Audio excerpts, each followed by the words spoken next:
February ಮತ್ತು March 2025 ಎರಡು ತಿಂಗಳ ಹಣವನ್ನು ನೀವು ಇನ್ನೂ ಹಾಕಿಲ್ಲ. ಆಫೀಸರ್ ಇದ್ರೆ ದಯವಿಟ್ಟು ಕೇಳ್ರಿ. ಇನ್ಫಾರ್ಮೇಶನ್ ಸರಿ ಕೊಟ್ಟಾರ ಗೊತ್ತಿಲ್ಲ, ಅವ್ರಿಗೆ ಒಂದ್ಸಲ ಎನ್ಕ್ವೈರಿ ಮಾಡಿ. ಯುವನಿಧಿ ಯೋಜನೆಯ ಪೆಂಡಿಂಗ್ ಅಮೌಂಟು ಯಾವಾಗ ಬಿಡುಗಡೆ ಮಾಡ್ತಾರೆ, ಯಾಕೆ ಇದುವರೆಗೂ ಸಹ ಬಂದಿಲ್ಲ? ಈಗಾಗಲೇ ಸೆಪ್ಟೆಂಬರ್ ಅಮೌಂಟು ಕ್ರೆಡಿಟ್ ಆಗಿದೆ, ಆದರೆ ಇನ್ನು ಅಕ್ಟೋಬರ್ ಮತ್ತು ನವೆಂಬರ್ 2 ತಿಂಗಳ ಅಮೌಂಟು ಇನ್ನೂ ಯಾರಿಗೂ ಸಹ ಬಿಡುಗಡೆ ಮಾಡಿಲ್ಲ. ಆದರೆ ಸ್ಟೇಟಸ್ ಚೆಕ್ ಮಾಡಿದ್ರೆ ಮಾತ್ರ DBT ಪುಷ್ಡ್ ಅಂತ ಬರ್ತಾ ಇದೆ. ಹಾಗಾದರೆ ಯಾವಾಗ ಅಮೌಂಟು ಕ್ರೆಡಿಟ್ ಆಗುತ್ತೆ? ನೆಕ್ಸ್ಟ್ ಈ ತಿಂಗಳೇ ಯುವನಿಧಿ ಅಮೌಂಟು ಸ್ಟಾಪ್ ಆಗುತ್ತೆ. ಇದೊಂದು ಡಿಸೆಂಬರ್ ತಿಂಗಳು ಬರುತ್ತೆ. ಇನ್ನು ಮುಂದೆ ಯುವನಿಧಿ ಯೋಜನೆಯ ಅಮೌಂಟು ಬರೋದಿಲ್ಲ. ಯಾಕೆ ಯುವನಿಧಿ ಯೋಜನೆಯನ್ನು ಸ್ಟಾಪ್ ಮಾಡ್ತಾ ಇದ್ದಾರೆ, ಈ ಎಲ್ಲದರ ಬಗ್ಗೆ ನಾನು ಈ ವಿಡಿಯೋ ಮೂಲಕ ಕಂಪ್ಲೀಟ್ ಮಾಹಿತಿಯನ್ನು ತಿಳಿಸ್ತೀನಿ. ಈ ವಿಡಿಯೋನ ಎಲ್ಲೂ ಸ್ಕಿಪ್ ಮಾಡದೆ ಎಂಡ್ವರೆಗೂ ನೋಡಿ. ಹಾಗೆ ಯಾರಾದರೂ ಇದೇ ಫಸ್ಟು ನನ್ನ ಚಾನಲನ್ನು ನೋಡ್ತಾ ಇದ್ದರೆ ಈಗಲೇ ಸಬ್ಸ್ಕ್ರೈಬ್ ಮಾಡಿ, ಈ ವಿಡಿಯೋಗೆ ಒಂದು ಲೈಕ್ ಮಾಡಿ, ಈ ವಿಡಿಯೋನ ಆದಷ್ಟು ಬೇರೆಯವರಿಗೂ ಸಹ ಶೇರ್ ಮಾಡಿ. ಮೊದಲನೇದಾಗಿ ಪೆಂಡಿಂಗ್ ಪೇಮೆಂಟ್ಸ್ ಬಗ್ಗೆ ನೋಡೋದಾದರೆ, ಯುವನಿಧಿ ಯೋಜನೆಯ ಫಲಾನುಭವಿಗಳಿಗೆ ಮಾರ್ಚ್ ಮತ್ತು ಏಪ್ರಿಲ್ ತಿಂಗಳ ಹಣ ಇದುವರೆಗೂ ಸಹ ಇನ್ನೂ ಯಾರಿಗೂ ಕ್ರೆಡಿಟ್ ಆಗಿಲ್ಲ. ಈಗ ಸೆಲ್ಫ್ ಡಿಕ್ಲರೇಷನ್ ಸಬ್ಮಿಟ್ ಮಾಡಿದ್ದಾರೆ, ಆದರೂ ಸಹ ಸ್ಟೇಟಸನ್ನು ಚೆಕ್ ಮಾಡಿದ್ರೆ ಸೆಲ್ಫ್ ಡಿಕ್ಲರೇಷನ್ ನಾಟ್ ಪ್ರೊವೈಡೆಡ್ ಅಂತ ಬರ್ತಾ ಇದೆ. ಯಾಕೆ ಈ ರೀತಿ ಬರ್ತಾ ಇದೆ, ಮತ್ತು ಈಗ ಆದರೆ ಅಮೌಂಟ್ ಬರುತ್ತಾ ಅಥವಾ ಬರೋದಿಲ್ವಾ ಅಂತ ಅಂದರೆ, ಇಲ್ಲಿ ಕೇವಲ ಯುವನಿಧಿ ಫಲಾನುಭವಿಗಳಿಗೆ ಮಾತ್ರ ಅಲ್ಲ, ಗೃಹಲಕ್ಷ್ಮಿ ಯೋಜನೆಯ ಫಲಾನುಭವಿಗಳಿಗೂ ಸಹ ಸರ್ಕಾರ ಫೆಬ್ರವರಿ ಮತ್ತು ಮಾರ್ಚ್ ತಿಂಗಳ ಹಣವನ್ನು ಬಿಡುಗಡೆ ಮಾಡಿಲ್ಲ. ಇದ್ರ ಬಗ್ಗೆ ಈಗ ಸದನದಲ್ಲಿ ಡಿಸ್ಕಸ್ ನಡೀತಾ ಇದೆ.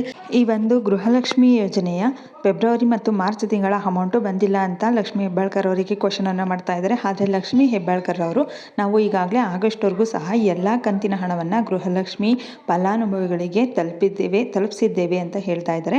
ಆದರೆ ಪ್ರೂಫ್ ಸಮೇತ ಇಲ್ಲಿ ತೋರಿಸ್ತಾ ಇದ್ದಾರೆ, ನೀವು ಇನ್ನೂ ಫೆಬ್ರವರಿ ಮತ್ತು ಮಾರ್ಚ್ ತಿಂಗಳ ಅಮೌಂಟು ರಿಲೀಸ್ ಮಾಡಿಲ್ಲ ಅಂತ. ಇದ್ರ ಬಗ್ಗೆ ಮಾತಾಡಿದಂತಹ CM ಸಿದ್ದರಾಮಯ್ಯನವರು, ಒಂದು ವೇಳೆ ಏನಾದರೂ ಬಂದಿಲ್ಲ ಅಂತ ಅಂದರೆ ನಾವು ಈಗಲೇ ಆ ಅಮೌಂಟನ್ನು ಬಿಡುಗಡೆ ಮಾಡ್ತೀವಿ ಅಂತ ತಿಳಿಸಿದ್ದಾರೆ. ಇದೇ ರೀತಿ ಯುವನಿಧಿ ಯೋಜನೆಯ ಪೆಂಡಿಂಗ್ ಅಮೌಂಟ್ ಬಗ್ಗೆನೂ ಸಹ ಈ ರೀತಿ ಡಿಸ್ಕಷನ್ ಆದರೆ ಆಗೇನಾದರೂ ಸರ್ಕಾರ ಪೆಂಡಿಂಗ್ ಅಮೌಂಟನ್ನು ರಿಲೀಸ್ ಮಾಡ್ಬೋದು. ಈ ಪೆಂಡಿಂಗ್ ಅಮೌಂಟ್ ಬಗ್ಗೆ ಯುವನಿಧಿ ಡಿಪಾರ್ಟ್ಮೆಂಟ್ ಅವರನ್ನು ಕೇಳಿದ್ರೆ ಇನ್ನೂ ಅದ್ರ ಬಗ್ಗೆ ಚರ್ಚೆ ನಡೀತಾ ಇದೆ, ಡಿಸ್ಕಸ್ ನಡೀತಾ ಇದೆ ಅಂತಲೇ ಹೇಳ್ತಾ ಇದ್ದಾರೆ. ಆದರೆ ಯಾವಾಗ ಈ ಅಮೌಂಟನ್ನು ರಿಲೀಸ್ ಮಾಡ್ತಾರೆ ಅನ್ನೋದು ಗೊತ್ತಿಲ್ಲ.